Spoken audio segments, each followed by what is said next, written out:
তো এখন আমরা দেখব হচ্ছে জাভাস্ক্রিপ্টের ভ্যারিয়েবলস। তো সর্বপ্রথম আমি আমার এটাকে রিমুভ করে নিচ্ছি, কারণ আমার এটার দরকার নেই। আমার দরকার আছে শুধু হচ্ছে এই স্ক্রিপ্ট ট্যাগের, কারণ আমরা এটার ভিতরে মূলত আমাদের জাভাস্ক্রিপ্টের কোডটাকে লিখবো।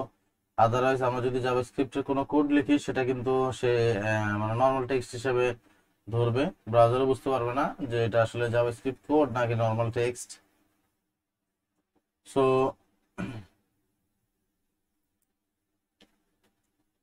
তো জাভাস্ক্রিপ্টের ভ্যারিয়েবলসটা মূলত আপনি ডিফাইন করবেন কিভাবে, বা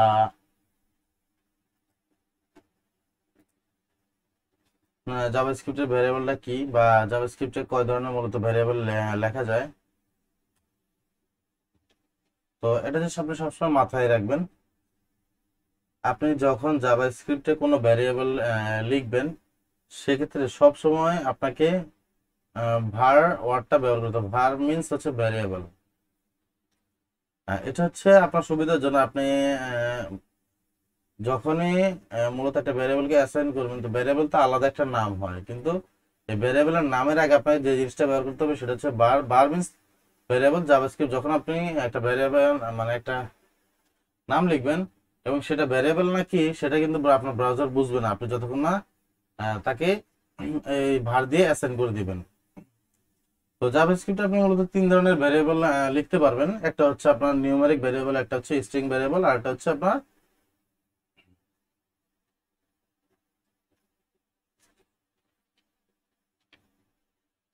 বুলিয়ান ভ্যারিয়েবল, যেটাকে আমরা ট্রু বা ফলস বলি।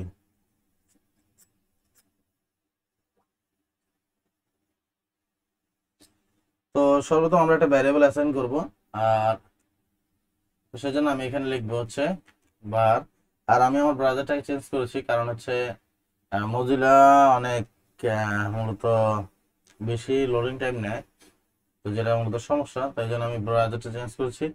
এই যে দেখেন আমি এখানে বার কিওয়ার্ডটা লিখেছি, বার।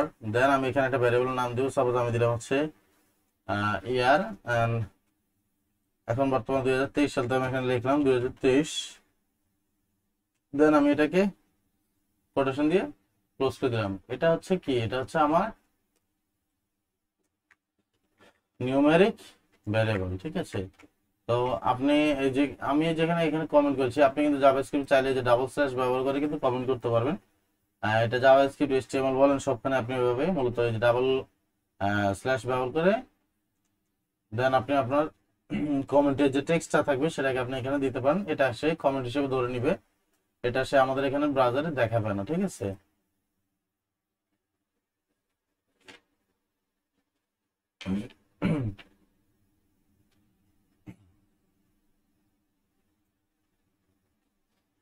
আর আরেকটা জিনিস আপনাকে বলে দিই, জাভাস্ক্রিপ্ট ভ্যারিয়েবলটা কিন্তু কেস সেন্সিটিভ। তো সেক্ষেত্রে আপনি যখনই কোনো ভ্যারিয়েবলকে অ্যাসাইন করবেন, ভ্যারিয়েবলের যে নামটা থাকবে এখানে আমি কেস সেন্সিটিভ বলতে কি বুঝাচ্ছি। সাপোজ আপনি চাচ্ছেন, আপনি লিখেছেন ভ্যারিয়েবলের নাম হচ্ছে এই যে ইয়ার এইভাবে, কিন্তু মানে লোয়ার কেসে, তা আপনি যদি প্রিন্ট করেন ইয়ার এই যে ক্যাপিটাল কেসে, তাহলে কিন্তু সে একটা এরর দিবে। এটাই হচ্ছে মূলত কেস সেন্সিটিভ। আপনি যাই লিখবেন না কেন এক্স্যাক্টলি সেম ওয়েতে আপনাকে সেটা ডিসপ্লে করাতে হবে বা প্রিন্ট করাতে হবে, ঠিক আছে। তো আমি এখানে একটা ভ্যারিয়েবল অ্যাসাইন করছি, এখানে ভ্যারিয়েবলটাকে আমি মূলত আমার ফ্রন্টে শো করবো। তো ফ্রন্টে শো করানোর জন্য আমি এখানে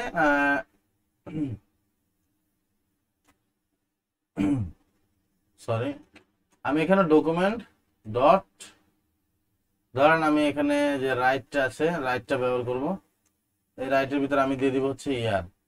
দেওয়ার পরে আমি যদি আমার ব্রাউজারের দিকে দেখি, দেখেন আমার ব্রাউজারে কিন্তু সে শো করতেছে 2023। আপনি চাইলে এই যে ইয়ারটা আছে না, এই ইয়ারের আগে চাইলে কিছু টেক্সট অ্যাড করে দিতে পারেন। কারেন্ট ইয়ার ইজ, আমি এখানে একটা স্পেস দিয়ে এখানে একটা প্লাস দিব। তো এই যে প্লাস দিয়ে কি কাজ করে বা প্লাস দিলে এটা এখানে কিভাবে কাজ করে, এগুলো আপনি আপনাদের এত এখন এত চিন্তার কিছু নেই, আমরা এটা নিয়ে সামনে কথা বলবো। দিলাম, তারপর আমি এখানে দিলাম, এই যে দেখেন কারেন্ট ইয়ার ইজ 2023, ঠিক আছে। তো আমি যে বলেছিলাম কেস সেন্সিটিভ, এখন আমি যদি এখানে দিই যে ইয়ার, হ্যাঁ দেখেন তো এখানে কাজ করে কিনা, কাজ করতেছে না। কারণ কি, কারণ এখানে সে চেক করতেছে যে এই ইয়ার নামে ক্যাপিটাল লেটার যে ইয়ার ওয়ার্ডটা আমরা লিখেছি এই নামে কোনো ভ্যারিয়েবল এখানে আছে কিনা, সে চেক করে দেখতেছে যে নাই। তো দেন দ্যাট মিনস এখানে সে কোনো ডাটা প্রিন্ট করবে না বা কোনো টেক্সট সে এখানে প্রিন্ট করবে না, কারণ এখানে ভ্যারিয়েবল মানে ক্যাপিটাল লেটারে যে ইয়ারটা আছে এই ইয়ার নামে কোনো ভ্যারিয়েবলই অ্যাসাইন করা নাই। আমরা যদি এই নামে কোনো ভ্যারিয়েবল অ্যাসাইন করে দিই যে ক্যাপিটাল লেটারে, দেখেন দুটোটাই কিন্তু ইয়ার ওয়ার্ড, দুটোটাই কিন্তু ইয়ার। হ্যাঁ, আমরা যদি এখানে দেই এই যে বড় ক্যাপিটাল লেটারের যে ইয়ারটা, এটা যদি আমরা এখন প্রিন্ট করে দেখবেন এখানে লেখা আসবে current year is 2024। That means কি, এটা হচ্ছে একটা কেস সেন্সিটিভ। আপনাকে অবশ্যই মাথায় রাখতে হবে যখনই আপনি কোনো ভ্যারিয়েবল অ্যাসাইন করবেন সেই ভ্যারিয়েবলটা যেরকম যেভাবে লিখবেন, লোয়ার কেসে লেখেন বা ক্যামেল কেসটা হচ্ছে এরকম আর কি। এই যে ইয়ার লিখলেন ইয়ার নাও, ঠিক আছে, এটা হচ্ছে কি, এটা হচ্ছে ক্যামেল কেস। ঠিক আছে, প্যাসকেল কেস হচ্ছে কি, প্রথম ওয়ার্ডটা ক্যাপিটাল লেটার থাকে, দ্যাট দেন মনে মনে প্রথম ওয়ার্ডের পরে এই যে ধরুন এই যে নাও লিখেছে, নাও যে এনটা আমি ক্যাপিটাল লেটার দিচ্ছি, এটাও আপনার ক্যাপিটাল লেটার থাকবে। আপনি একটা ভ্যারিয়েবলকে কয়েকভাবে লিখতে পারবেন, লোয়ার কেস, প্যাসকেল কেস বা যে যেটা বলে, আমি ক্যামেল কেস বলি। ঠিক আছে, যে যেভাবে বলে আর কি। আপনি যদি চান আপনি কিন্তু এইভাবে ভ্যারিয়েবল ডিফাইন করতে পারবেন না, এই যে 0 2 দিয়ে আপনি কিন্তু কোনো ভ্যারিয়েবল ডিফাইন করতে পারবেন না। আপনি যদি মানে ইন্টিজার নাম্বার দিয়ে, এটাকে মূলত ইন্টিজার নাম্বার বলে, আপনি যদি বা নিউমেরিক বলে আর কি, মূলত নাম্বার, আপনি যদি নিউমেরিক ওয়ার্ড মানে নাম্বার দিয়ে প্রথম ভ্যারিয়েবল ডিফাইন করেন, সেক্ষেত্রে আপনাকে অবশ্যই এখানে একটা আন্ডারস্কোর ব্যবহার করতে হবে। ঠিক আছে, যদিও এইভাবে মূলত ব্যবহার করা ঠিক না, কারণ এইভাবে ভ্যারিয়েবল ডিক্লেয়ার করে না। আর এবার যদি আপনি ভ্যারিয়েবল ডিক্লেয়ার করেন তাহলে আপনার দেখা যাচ্ছে যে অনেক সময় সমস্যা জেনারেট করবে, আপনি ধরতে পারবেন না। তো এই জিনিসটা মাথায় রাখবেন, ভ্যারিয়েবল লেখার সময় চাপ মানে এক্স্যাক্টলি আপনি টেক্সট লেখারই চেষ্টা করবেন। আর আপনি যদি চান যে ইয়ার 23 এভাবে দিতে, তাহলে দিতে পারবেন। কিন্তু আপনি চাইলে এই যে নিউমেরিক যে নাম্বারটা আছে, এটা আপনার ভ্যারিয়েবলের যে নেমটা থাকবে এর আগে দিলে এটা আপনাকে একটা এরর শো করবে, এটা কাজ করবে না। ঠিক আছে, দেন আমরা দেখবো হচ্ছে আপনার স্ট্রিং ভ্যারিয়েবল। তো এই স্ট্রিং ভ্যারিয়েবলের জায়গায় আমি এখানে সাপোজ এটা চেঞ্জ করে দিচ্ছি। আমি এখানে দিলাম চ্যানেল, ভ্যারিয়েবলের নাম দিলাম চ্যানেল, এবং এখানে আমি দিলাম হচ্ছে কোডেক্স একাডেমি। আমার যে চ্যানেলটা আছে চ্যানেলের নাম কোডেক্স একাডেমি, এটা হচ্ছে কি স্ট্রিং। হ্যাঁ, আমি এখানে দিলাম হচ্ছে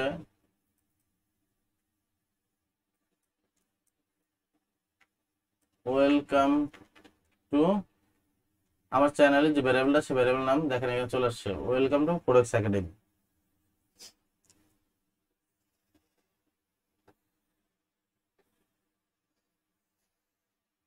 আপনারা এই যে ডাবল কোটেশন বা সিঙ্গেল কোটেশন, এই যে এটাকে বলে সিঙ্গেল ডাবল কোটেশন, আপনি যদি চান সিঙ্গেল কোটেশনে ব্যবহার করতে পারবেন, সমস্যা নাই।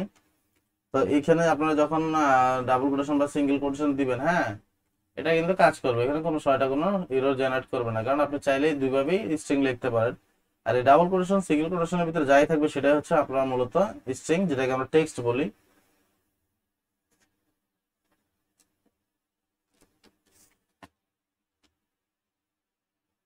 টেক্সট বলেন, ক্যারেক্টার বলেন, যেটা আপনি বলেন, আপনার মূলত আপনার উপর নির্ভর করে, এটা কোনো সমস্যা না।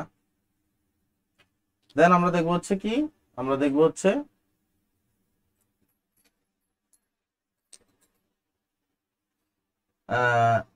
বুলিয়ান যে ভ্যারিয়েবলটা আছে, মানে কিভাবে আপনার একটা বুলিয়ান ভ্যারিয়েবল ডিফাইন করবেন। আমি কিন্তু আপনাদেরকে প্রথম বলেছি যে আপনারা 3 ধরনের ভ্যারিয়েবল ডিফাইন করতে পারবেন, এটা হচ্ছে নিউমেরিক, এটা হচ্ছে স্ট্রিং, এটা হচ্ছে বুলিয়ান। তো বুলিয়ানটা হচ্ছে কি ট্রু ফলস, জাস্ট, আর কিছু না। তো বুলিয়ানটা মূলত ব্যবহার করা হচ্ছে আপনি যখন কোনো কন্ডিশন দিবেন তখন মূলত এই যে আপনার বুলিয়ান যে ভ্যারিয়েবলটা আছে, মানে বুলিয়ান যে এটাকে আমরা ডাটা টাইপ বলি হচ্ছে পিএইচপিতে, পাইথনে, জাভাতে, এটাকে আমরা মূলত ডাটা টাইপ বলি। তো এখানে আপনি ভ্যারিয়েবল হিসেবে চাইলে এই যে ট্রু ফলস কে ব্যবহার করতে পারেন। এখানে আপনি যদি ডিফাইন করে দেন যে গেম ওভার বা গেম ওভার এভাবে দেন, ক্যামেল কেস বলে এটাকে, তাহলে আমি এখানে ট্রু দিলাম। তো ট্রু দেওয়ার পরে এখন এটাকে আমি যদি প্রিন্ট করি, দেখেন এই ভ্যারিয়েবল গেম ওভারটাকে, এখানে সে কিছু দেখাবে না, কারণ কি সে এখানে আমরা যেহেতু কোনো কন্ডিশন দেই না, যার কারণে সেটাকে মূলত কি করতেছে, নান শো করতেছে, মানে কোনো কিছু শো করতেছে না। যদি আমরা এখানে কন্ডিশন দিতাম তাহলে কিন্তু সেটাকে সে ওই ডাটাটাকে এখানে ডিসপ্লে করাতো। তো এখন আমি আপনাদেরকে এই যে কন্ডিশন যে ব্যাপারটা আছে এটা দেখাবো না, কারণ কন্ডিশনের যে পার্টটা এটা সামনে আসতেছে। তো আপাতত আপনারা মাথায় রাখেন যে এই যে আমি যে ভ্যারিয়েবলের যে টাইপগুলো দেখালাম, এই 3 ধরনের ভ্যারিয়েবল আপনারা খুব ইজিলি আপনাদের জাভাস্ক্রিপ্টে ব্যবহার করতে পারবেন।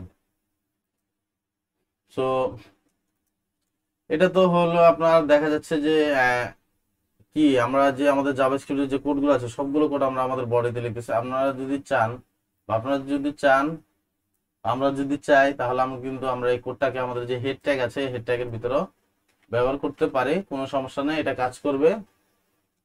তবে এই হেড ট্যাগের ভিতরে এই কোডটাকে ব্যবহার করাটা পারফেক্ট না, সব সময় না। কিছু কিছু ক্ষেত্রে এটা খুবই ইউজফুল, আবার কিছু কিছু ক্ষেত্রে না। সো এটা গেল। তো এখন না আমরা যেটা যে যে জিনিসটা দেখবো সেটা হচ্ছে যে কিভাবে আমরা মূলত একটা জাভাস্ক্রিপ্ট ফাইল তৈরি করতে পারি এবং সেটাকে আমরা এক্সটার্নালি ব্যবহার করতে পারি। দ্যাট মিনস আমাদের যে কোডগুলো থাকবে জাভাস্ক্রিপ্টের সেগুলো আমরা একটা জাভাস্ক্রিপ্টের ফাইলে তৈরি মানে লিখবো, আর সেগুলো অটোমেটিক্যালি আমাদের যে হোম পেজটা থাকবে এখানে সে লোড করে নেবে। আমাদেরকে বারবার কষ্ট করে এই যে হোম পেজে কোডটাকে লেখার প্রয়োজন হবে না, বারবার মোছার প্রয়োজন হবে না। তো সেটা করার জন্য আমরা যেটা করতে পারি, আমরা প্রথমে একটা ফাইল তৈরি করে নেব। ফাইলের নাম হচ্ছে, ধরেন আমি দিলাম হচ্ছে main.js। আর একটা জিনিস মাথায় রাখবেন, আপনি যখন একটা জাভাস্ক্রিপ্টের ফাইল তৈরি করবেন সেক্ষেত্রে আপনাকে জাভাস্ক্রিপ্টের যে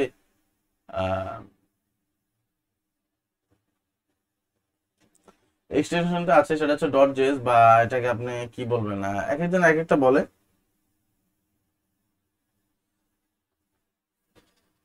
আপনি যদি একটা জাভাস্ক্রিপ্ট ফাইল লেখেন সেক্ষেত্রে আপনাকে জাভাস্ক্রিপ্ট ফাইলের পরে আপনার .js জাভাস্ক্রিপ্ট যে এক্সটেনশনটা আছে সেটাকে উল্লেখ করে দিতে হবে যে এটা একটা জাভাস্ক্রিপ্ট ফাইল। আদারওয়াইজ কিন্তু আপনার ব্রাউজার বুঝতে পারবে না এটা জাভাস্ক্রিপ্ট ফাইল বা এটা জাভাস্ক্রিপ্ট কোড। আমরা ফাইলটা তৈরি করলাম, এখন এই ফাইলটাকে আমরা এক্সটার্নালি ব্যবহার করতে, সেজন্য আমাদেরকে কি করতে হবে, ফাইলটাকে মূলত আমাদের হোম পেজের সাথে কানেক্ট করে দিতে হবে। আমি এটাকে রিমুভ করে দিলাম।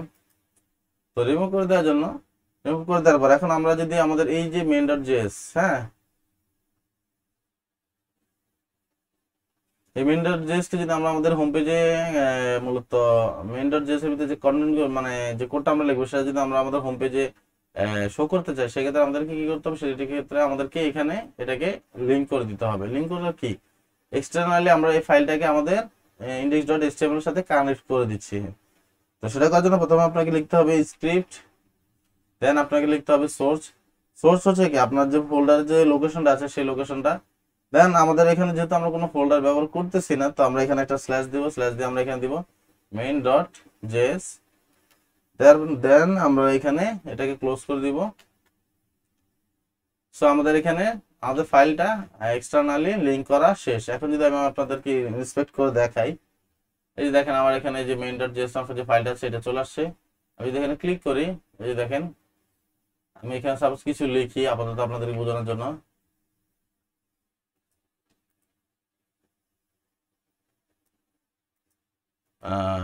ওকে,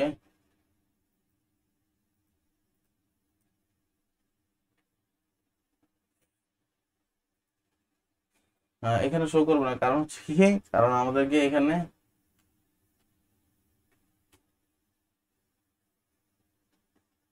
সাপোজ আমি এখানে লিখলাম ডকুমেন্ট ডট রাইট হ্যালো, ঠিক আছে। এই দেখেন আমার এখানে কিন্তু হ্যালো চলে আসছে। আর আমি যদি এখানে ইন্সপেক্ট করে দেখাই আপনাদেরকে, এই যে দেখেন আমরা যে জাভাস্ক্রিপ্টের আমাদের যে ফাইলটা আছে জাভাস্ক্রিপ্টের, এটার ভিতরে আমরা যে টেক্সটটা লিখেছি, জাভাস্ক্রিপ্টের যে কোডটা লিখেছি এটা কিন্তু সেখানে শো করতেছে। হ্যাঁ, সো দ্যাট মিনস কি আমাদের জাভাস্ক্রিপ্টের যে ফাইলটা আমরা তৈরি করছি সেখানে আমাদের জাভাস্ক্রিপ্টের কোডটা পারফেক্টলি কাজ করতেছে। তো এখন আপনাদের কথা হতে পারে যে ভাই আমরা তো হোম পেজে এইভাবে স্ক্রিপ্ট ট্যাগ লিখে আমাদের জাভাস্ক্রিপ্ট কোডটাকে রান করেছি, কিন্তু আপনি এখানে .main.js নামে একটা ফাইল তৈরি করলেন আর এটার ভিতরে স্ক্রিপ্ট ট্যাগ ছাড়াই আপনার কোডটাকে সুন্দরভাবে লিখতেছেন, এটা রান হচ্ছে, কিভাবে সম্ভব? তো এখানে তেমন কিছু না, আপনি এখানে জাস্ট main.js নামে একটা ফাইল তৈরি করছেন। এখানে তো আমরা ডিফাইন করে দিয়েছি ফাইলের যে মানে এক্সটেনশনটা আছে, মানে এইখানে যে জাভাস্ক্রিপ্টের যে এক্সটেনশন সেটা হচ্ছে .js। এখানে ফাইলের লেখা আছে যে main.js, দ্যাট মিনস কি main.javascript আমরা কি করেছি, আমাদের যে হোম পেজে যে স্ক্রিপ্ট ট্যাগ ব্যবহার করছি, এই স্ক্রিপ্ট ট্যাগের ভিতরে আমরা জাস্ট এটাকে এই ফাইলের যে লোকেশনটা সেই যে main.js এটাকে জাস্ট এখানে কানেক্ট করে দিয়েছি। কানেক্ট করার কারণে আমাদের যাবতীয় যত কোড আমরা এখানে লিখব, সে কি করবে, এটাকে এই যে স্ক্রিপ্ট ট্যাগটা আছে ওপেনিং এবং ক্লোজিং এই দুইটার মাঝখানে সে অটোমেটিক্যালি অ্যাড করে নেবে। দ্যাটস ওয়াই এটা পারফেক্টলি কাজ করতেছে। হ্যাঁ, তো এটা হচ্ছে মূলত আপনি কিভাবে একটা এক্সটার্নাল ফাইলকে আপনার যে ওয়েবসাইটে যে হোম পেজ থাকবে সেই হোম পেজের সাথে কানেক্ট করতে পারেন বা লিঙ্ক করতে পারেন। এর আগে আমরা যেটা দেখেছি সেটা হচ্ছে ইন্টারনাল ফাইল লিঙ্কিং বা ইন্টারনাল ফাইল বলে, যেটা ওটাকে নরমালি চাইলে আপনি মূলত আপনি জাভাস্ক্রিপ্টকে বিভিন্নভাবে ব্যবহার করতে পারেন। তো আপনি এক্সটার্নাল ইন্টারনাল বা যেটাই বলেন আপনি এই দুটা এই দুটোভাবেই মূলত আপনার জাভাস্ক্রিপ্টকে আপনি আপনার হোম পেজের সাথে বা মানে যে ওয়েবসাইটটা থাকবে সেটার সাথে কানেক্ট করতে পারেন।